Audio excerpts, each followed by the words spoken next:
नमस्कार, स्वागत है आप सभी का। आप देख रहे हैं लोकतंत्र और मैं हूं आपके साथ कुमार कुणाल धीरज। लोकतंत्र में आज हम चर्चा करेंगे कि अब भारत की कश्मीर नीति क्या होनी चाहिए। जम्मू कश्मीर के पहलगाम में हुए आतंकी हमले के बाद केंद्र सरकार की कश्मीर नीति पर सवाल उठ रहे हैं। सरकार का दावा था कि अनुच्छेद 370 हटाने से जम्मू कश्मीर में शांति और अहिंसा का नया दौर आया है, लेकिन इस हमले ने सरकार के दावों की हकीकत को उजागर कर दिया है। गुरुवार की सर्वदलीय बैठक में केंद्र सरकार ने माना कि सुरक्षा में चूक हुई है। केंद्रीय मंत्री किरण रिजिजू ने माना कि सरकार से चूक हुई है। उन्होंने कहा, यह घटना कैसे हुई और कहां चूक हुई, इसके बारे में बैठक में बताया गया है। हमारे ऑफिशियल की तरफ से यह बताया गया। केंद्रीय मंत्री किरण रिजिजू ने कहा, जहां यह घटना घटी वो मेन रोड नहीं है। सभी पार्टी को बताया गया कि सब कुछ सही होते हुए भी एक चूक हुई है और इससे सभी दुखी है। हम पता लगाएंगे कि कहां चूक हुई है। सरकार का दावा है कि कश्मीर में हालात सामान्य हो गए हैं और लोगों का भरोसा वापस आ गया है, लेकिन इस हमले ने सरकार के दावों को चुनौती दी है। रिजिजू ने बताया कि हमने साफ किया कि प्रधानमंत्री नरेंद्र मोदी के नेतृत्व में टेररिज्म को लेकर सरकार की नीति जीरो टॉलरेंस की है। सभी पार्टियों के नेताओं ने सरकार की तरफ से अभी और भविष्य में लिए जाने वाले निर्णयों में साथ देने की बात कही है। असदुद्दीन ओवैसी ने सवाल उठाया और पूछा कि जब भारत के पास पानी रखने या रोकने का इंतजाम नहीं तो संधि स्थगित करने का क्या फायदा। इस पर सरकार ने जवाब दिया कि सरकार की ओर से कठोर कार्रवाई की मंशा जताने के लिए संधि निलंबित की गई है। भारतीय सेना प्रमुख जनरल उपेंद्र द्विवेदी श्रीनगर में हैं और पहलगाम हमले के मद्देनजर सुरक्षा हालात की समीक्षा कर रहे हैं। सवाल यह है कि भारत की कश्मीर नीति क्या होनी चाहिए, विपक्ष को किस तरह का रवैया अख्तियार करना चाहिए, सरकार को सुरक्षा कैसे पुख्ता करना चाहिए, घरेलू पर्यटन उद्योग को दोबारा जिंदा कैसे किया जाए, कश्मीर को मुख्य धारा में कैसे लाया जाए और कश्मीर के परिप्रेक्ष्य में भारत की विदेश नीति क्या हो।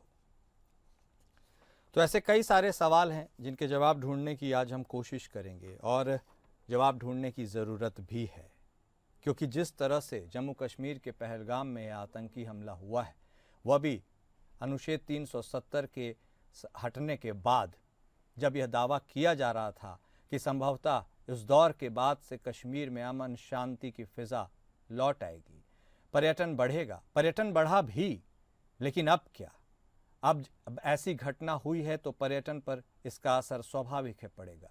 कई लोग अपनी टिकट्स कैंसिल करवा रहे हैं, कई लोग बिना घूमे ही अब वापस लौट रहे हैं। और क्या कश्मीर दोबारा उस दौर में चला जाएगा जिस दौर से निकालने के लिए सभी लोगों ने प्रयास किया है? यह सबसे बड़ा सवाल है। लेकिन इससे भी बड़ा यह सवाल है कि आखिर कश्मीर के परिप्रेक्ष्य में भारत की विदेश नीति क्या हो, क्योंकि सर्वदलीय बैठक में सरकार ने यह मान लिया है कि चूक तो हुई है। अब जब चूक हो गई है तो इसका निराकरण क्या है, कैसे पाकिस्तान को जवाब दिया जाए, क्या कुछ किया जाए कि कश्मीर का वह स्वर्णिम युग जो इस आतंकी हमले के पहले सोचा समझा और जाना जाता था वह फिर से लौट पाए, वापस से पटरी पर जीवन आ पाए। यह सबसे अहम सवाल है।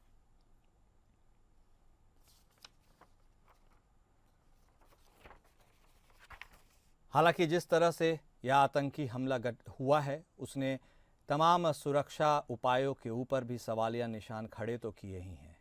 आमतौर पर स्टेटहुड की बात के बाद यह चीज़ें क्लियर होकर सामने आई थी कि जब पूरे यूनियन टेरिटरी की तरह जम्मू और कश्मीर है, वहाँ पर केंद्र सरकार का शासन है, तमाम सिक्योरिटी एजेंसीज केंद्र सरकार को रिपोर्ट करती हैं, यहाँ की वहाँ की पुलिस भी केंद्र सरकार के ही अधीन है, चूँकि उसके पास फुल स्टेटहुड नहीं है। ऐसे में जब सब कुछ केंद्र सरकार के अधीन है तो इतना बड़ा इंटेलिजेंस फेलियर और सिक्योरिटी लैप्स कैसे हुआ, कैसे हम यह समझ नहीं पाए, यह जान नहीं पाए और हमारी नाक के नीचे आतंकियों ने इतनी बड़ी घटना को अंजाम दे दिया। यह अपने आप में कुछ ज्वलंत सवाल है और इन्हीं सवालों के जवाब को आज हम ढूंढने की कोशिश करेंगे, हम चर्चा करेंगे। हमारे साथ हमारे खास मेहमान जुड़ चुके हैं। हमारे साथ बतौर राजनीतिक विश्लेषक अनिल गर्ग साहब जुड़ चुके हैं। भारतीय जनता पार्टी के तरफ से बतौर प्रवक्ता शांत प्रकाश जाटव साहब भी जुड़ चुके हैं। कांग्रेस पार्टी के तरफ से बतौर नेता संदीप त्रिपाठी साहब भी जुड़ चुके हैं। आप सभी खास मेहमान का स्वागत है। सबसे पहले गर्ग साहब रुख आपका करते हैं।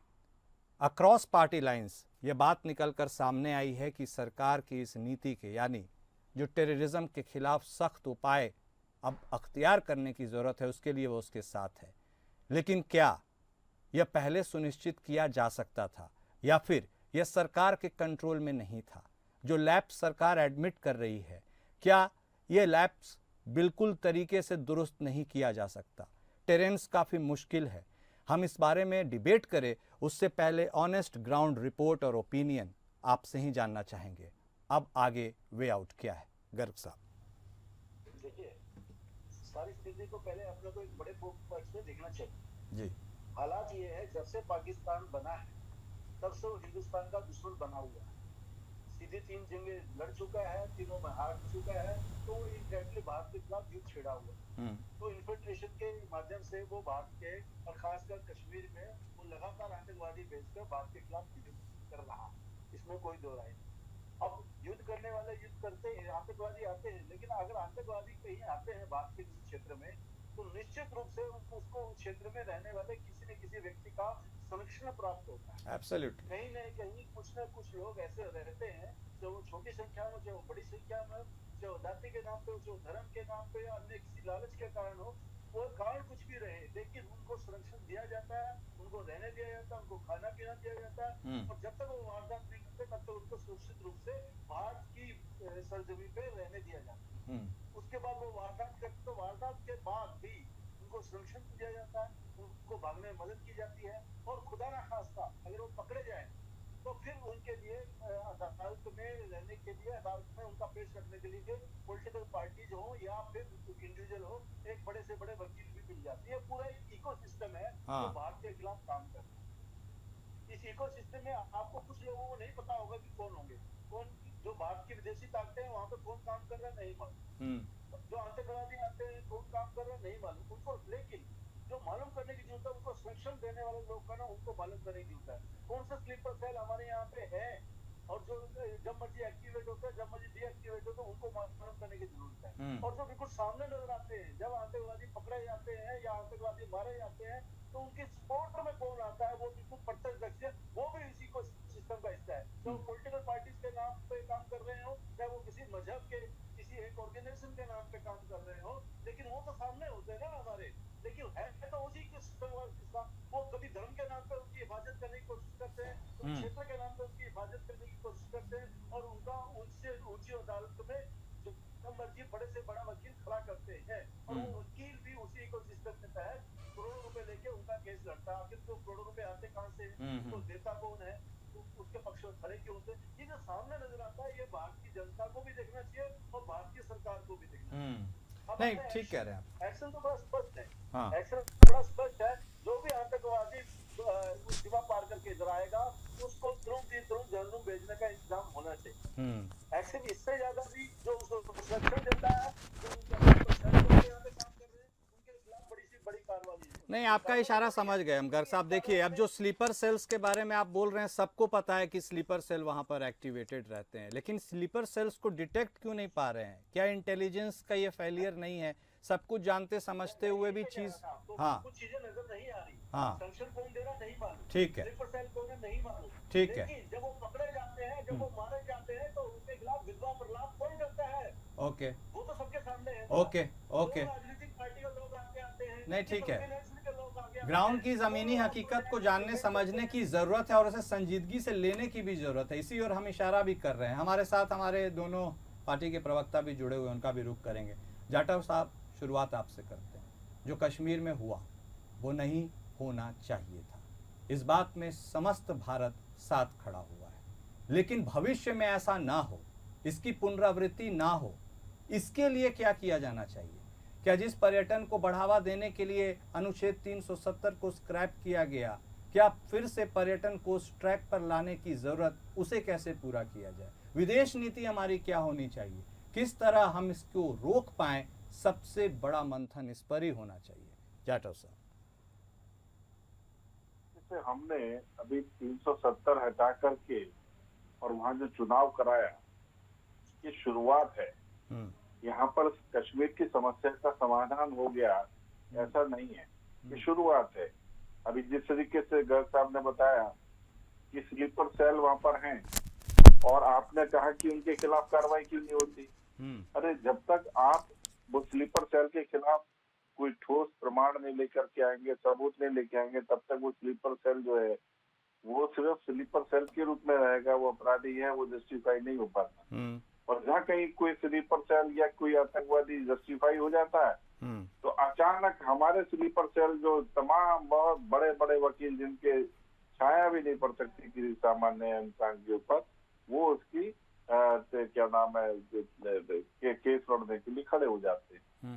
तो हमें आतंकवाद से बाहर से नहीं, हमें अंदर भी तो लड़ने की आवश्यकता है। यहाँ पर क्यों मिल जाते हैं लोगों को वकील, यहाँ पर क्यों उन लोगों के वकीलों की इतनी बड़ी फौज उनको बचाने के लिए खड़ी? आउट ऑफ क्यूरियोसिटी पूछ रहा हूँ, तो वो भी तो कानून में प्रावधान है ना भाई, ऐसा कानून लाइए कि ये संभव ही ना हो पाए, इसमें क्या दिक्कत है? एक कानून को लाने में जो है ना क्या हालत होती है आप देख ही रहे हैं ना। हाँ। और ठीक है, ऐसा नहीं है कि कानून आएंगे नहीं, क्या इनके खिलाफ कार्रवाइयां होंगी नहीं, बिल्कुल होंगी, डेफिनेटली होंगी, मगर जो चीज बिगड़ी है उसको एक दिन में सुधारा नहीं जा सकता। मगर हाँ, हम सुधारने के लिए बिल्कुल तैयार हैं, काम कर रहे हैं उसके ऊपर। ये जो घटना हुई है, ये घटना मैं ये मान करके चलता हूँ कि आज पूरी दुनिया जो है हमारे साथ खड़ी हुई है इस आतंकवाद को मुंह तोड़ जवाब देने के लिए। और जाहिर सी बात है, जो पीओके में जिस तरीके से ये आतंकवादी कुछ संगठन जो है वो ध्यान में आ रहे हैं, उनके खिलाफ कार्रवाई करने का भी समय है। अभी शुरुआत की है, पानी रोका है, और जाहिर सी बात है अभी मैं देख रहा था कि हमारे ही नेताओं ने वो पानी रोकने के ऊपर काउंटर कर दिया कि पानी रोकने का फायदा क्या है, क्यों जब आपको वो पानी की कंज्यूम नहीं कर सकते कहीं तो क्यों रोक दिया। पेट में हमारे यहाँ के नेताओं की पेट में दर्द होना शुरू हो गया ना, उनको जो है, जो सामने वाला व्यक्ति वो जो हालात पैदा कर रहा है भारत में, उसके खिलाफ हल्की सी कार्रवाई होने पर यहाँ दर्द होना शुरू हो जाता है। अरे जब तक वो यहाँ पर नुकसान नहीं कर देगा तब तक उसको, आज वो उसको कहने में कि वो आतंकवाद को पुश कर रहा है पाकिस्तान, ये कहने में भी बहुत लोगों के ऊपर जोर पड़ रहा है। मगर ठीक है, अभी जो घटना हुई है, हमारा तमाम विपक्ष जो है भारत के साथ है, और ऐसे मौके पे हमें मैं समझता हूँ हमारे प्रधानमंत्री जी और उनकी पूरी जो टीम है वो काम कर रही है। डेफिनेटली एक ऐसी मिसाल तो पेश होगी जिससे कि मिसाल भी नहीं, ऐसा प्रोग्राम बनेगा इनका कि मैं समझता हूँ कि जो है आतंकवाद के ऊपर काफी हद तक जो पाकिस्तान की तरफ से जो मूवमेंट चल रहा है उस पर अंकुश लगे। ठीक है, त्रिपाठी साहब भी बहुत देर से अपनी बारी का इंतजार कर रहे हैं। सबको सुन लिया आपने त्रिपाठी साहब, इसीलिए अब आपके पास आए हैं कि देखिए बात तो हम कर रहे हैं, जो बात हो गई, जो घट गई, उसकी आगे क्या, इसी के ऊपर हम चर्चा भी कर रहे हैं। कश्मीर को मुख्य धारा में लौटाने के लिए जो तमाम कवायदे की गई उनको धत्ता बताते हुए फिर एक बार पुलवामा अटैक के बाद इस तरह की घिनौनी हरकत को अंजाम दिया गया है।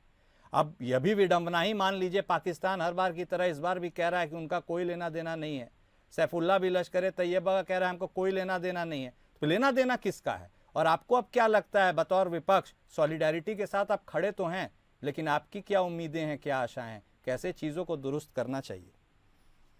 कुणाल भाई, हम हरदम इनके साथ खड़े, लेकिन बड़ी मना अभी 14-15 मिनट की डिबेट में सारा कुछ इनका विपक्ष की तरफ है। मतलब आप समझिए इनकी सोच कहाँ तक सीमित है, कितना कुत्सित मानसिकता के लोग हैं। आज भी सवाल विपक्ष से करेंगे, घटना हुई, नेहरू जिम्मेदार है, ये नकारे निकम्मे लोग जिम्मेदार नहीं। मैं सिर्फ कुणाल भाई ये जानना चाहता हूँ कि मोदी जी का 19 तारीख को था, क्यों कैंसिल हुआ? इसको जानने का हक है या नहीं? किस परिस्थिति में, जब 3 दिन बाद इस तरीके की आतंकी घटना हो जाती है? क्या मोदी जी को पता था कि इस तरीके की वहां पर घटनाएं होने वाली हैं? खुफिया रिपोर्ट थी, इसका मतलब है। तो खुफिया अत्यंत कहाँ फेल हुआ? आपने अपनी जान तो बचा ली, लेकिन पर्यटकों के लिए एडवाइजरी क्यों जारी नहीं की? क्यों अलर्ट जारी नहीं किया आपने? आपकी जान आपकी जान, आपने अपना दौरा कैंसिल कर लिया और लोग मरे। ये बड़ा सवाल पूछ रहे हैं आप। मैं क्या गलत कह रहा हूं क्या सर? हम्म। बताइए आप, ये बता दे क्या रीजन था। देश को बताना चाहिए कि 19 तारीख का दौरा मोदी जी ने क्यों कैंसिल किया, क्या कारण था वो। देश को जानने का हक है या नहीं है। उसके बाद एक बैक प्रोग्राम बनता है जो है सऊदी अरब का। मोदी जी पुलवामा भी हुआ था तो कहाँ थे?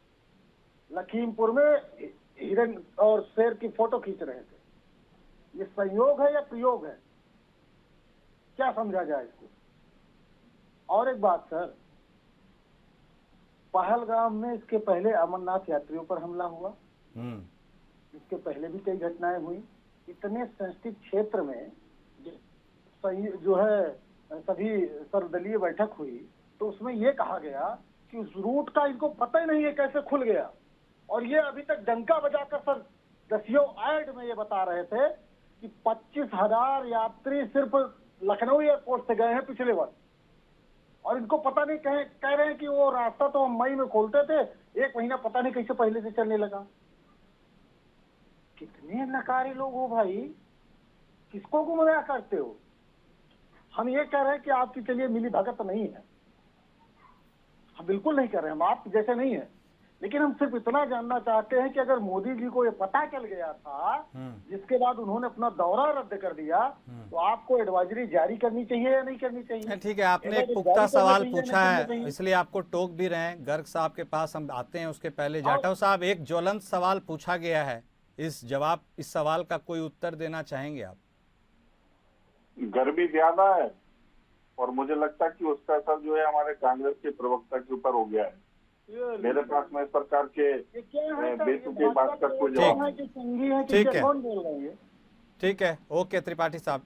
गर्ग साहब, अब देखिए जो हो गया उसका लोग खंडन कर रहे हैं, उसके बारे में पूरा देश मर्माहत है, लेकिन अब कश्मीर को वापस फिर एक बार उस मुख्य धारा में लौटाने के लिए और लोगों के मन में यह विश्वास दिलाने के लिए कि कश्मीर धरती का स्वर्ग है, जाइए आनंद लीजिए, इस मैसेज को पुख्ता करने के लिए क्या क्या करना होगा और कितनी मुश्किलात? दो बातें हैं साहब। अभी मैं देश के मुख्य विपक्षी दल कांग्रेस के प्रवक्ता साथी को सुन रहा था। आप कह रहे थे ना कि सारा विपक्षी दल इस समय सरकार के साथ है। देखिए किस रूप में साथ में ये साथी की भाषा ने बता दी। एक बार भी आतंकवादियों के खिलाफ नहीं बोला, एक बार भी ये नहीं कहा कि ये जो कुछ हुआ बुरा हुआ। ये साबित करने पर तुले रहे कि मोदी जी को पता था, मोदी जी के कहने से हुआ है, मोदी जी ने करवाया है। ये होता है क्या साहब? ऐसे साथ से तो दुश्मनी अच्छी भाई, ये इस तरह से साथ देगा क्या विपक्ष सरकार का? नहीं, उनके मन में ये सवाल है, वो जवाब चाह रहे हैं, जवाब। पर सवाल नहीं है, ये आरोप है। ये आरोप है सरकार पर कि सरकार को मालूम था, सरकार ने कराया। क्या ये इस तरह से साथ दिया जाए? मैंने अभी जिस इकोसिस्टम की बात की ना, आ रहे हैं त्रिपाठी इकोसिस्टम का हिस्सा है। ये उस इकोसिस्टम का हिस्सा है जिस इकोसिस्टम की बात मैं कर रहा था। ये देश की नहीं, ठीक है, आरोप प्रत्यारोप इस बहस का मुद्दा नहीं है। गर्ग साहब, मेरी बात सुनिए, पाकिस्तान का दलाल बता रहा है हिंदू मुस्लिम करने के लिए इसके पास पक्का है क्या पता? सरकार के सवाल नहीं पूछेंगे तो किससे पूछेंगे? काम करती है या पाकिस्तान के खिलाफ काम करती है, क्यों देश पाकिस्तान ये एजेंट है, अभी चाहता कि देश के लोग आपस में लड़कर मरे, कह के भड़काते कि मुसलमानों पर कार्रवाई नहीं है, मुसलमानों पर कार्रवाई नहीं है साहब। वो होना क्यों कार्रवाई है? जो दुर्भाग्य से मुस्लिम भी है, तो इसमें तकलीफ क्या है?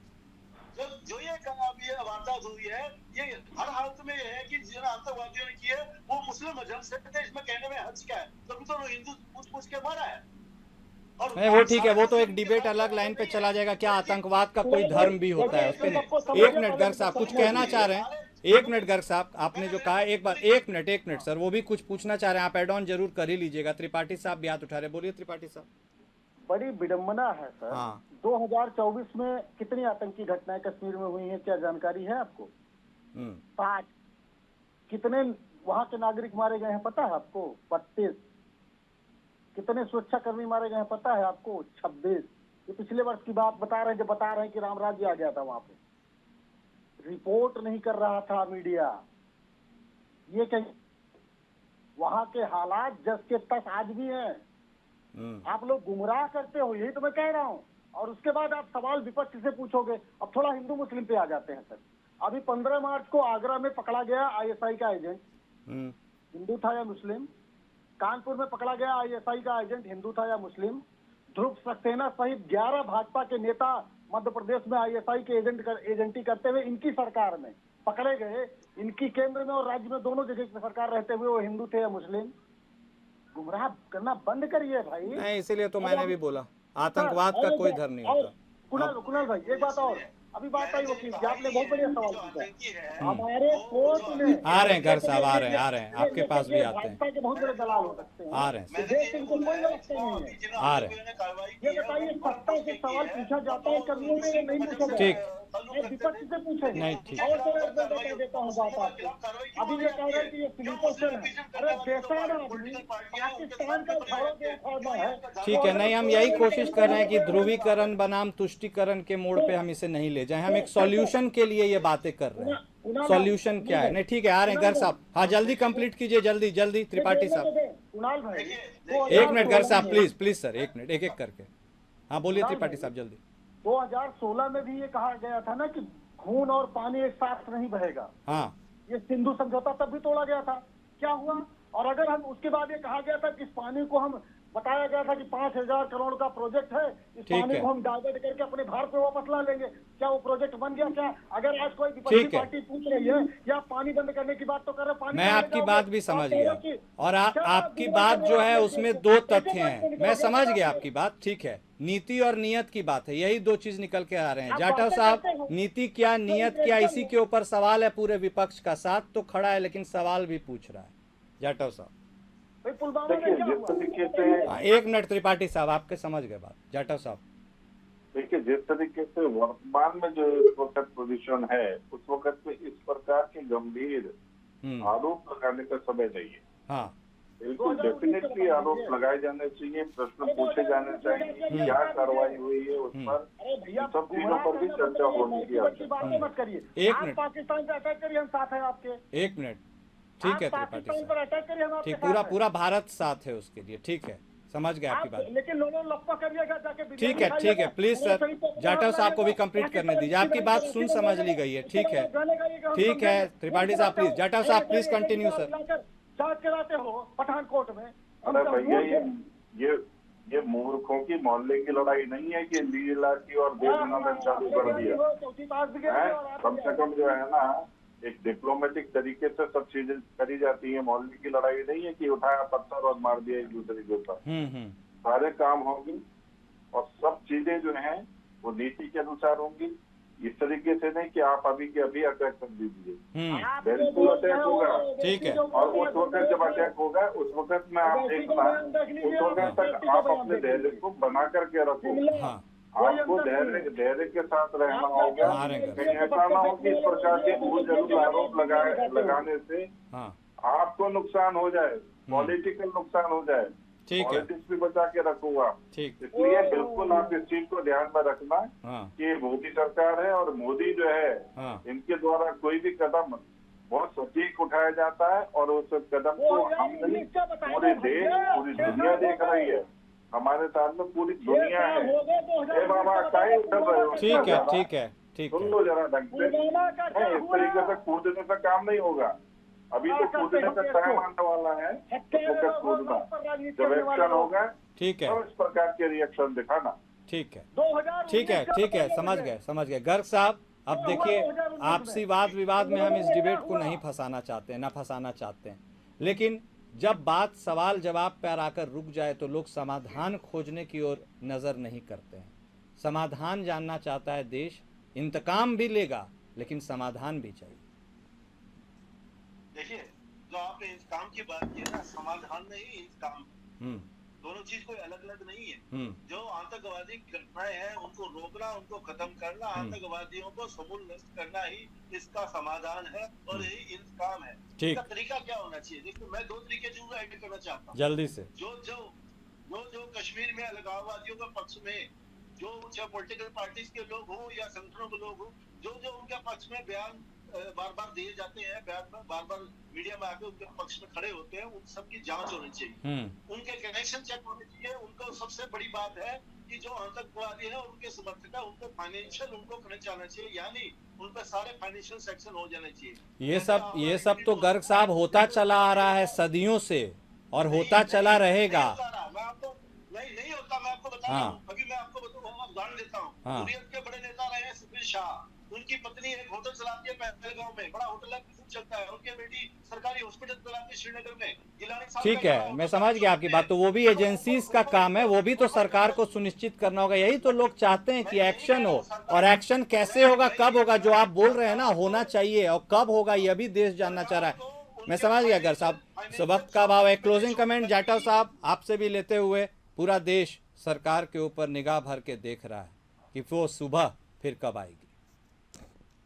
बिल्कुल, हम सब जो है इस चीज की प्रतीक्षा कर रहे हैं कि कब जो है वो कदम उठेगा, और इस चीज का भी हमें भरोसा है कि वो कदम उठेगा भी, और ये समस्या जो है इसका समाधान भी होगा। शायद इसी वाक्य के साथ इससे बेहतर नहीं होगा इस डिबेट को समाप्त करने का। बहुत शुक्रिया आप सभी खास मेहमान का हमारे साथ जुड़ने के लिए, अपना वक्त देने के लिए।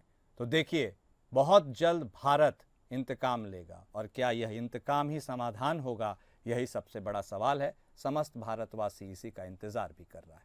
लोकतंत्र में आज बस इतना ही। नमस्कार।